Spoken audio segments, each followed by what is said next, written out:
having more and more open discussions about the universality of human rights. With a rather less optimistic opinion, it is that I think first of all we're actually discussing human rights. This is access to food, access to shelter, access to basic freedoms, and it seems as though the world doesn't seem to have a consensus on how we should go about it, which is just quite alarming.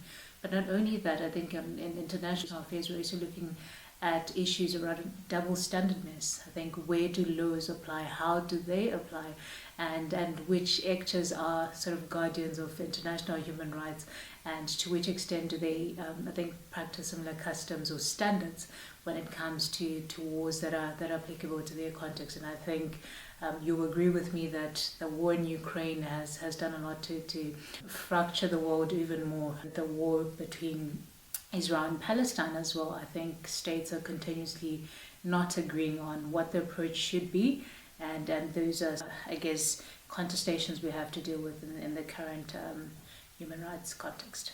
The greatest challenge to the human rights system, as well as this rules-based world system, is accountability.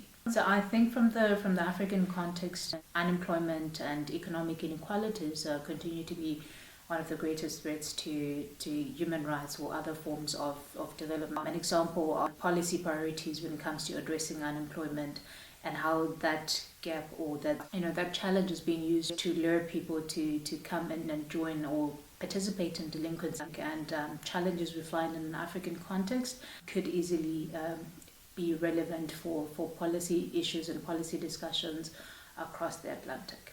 Relationships are important. Many things are established on trust, the mutual trust we're able to build between individuals themselves, and also, I guess, trust between individuals and institutions.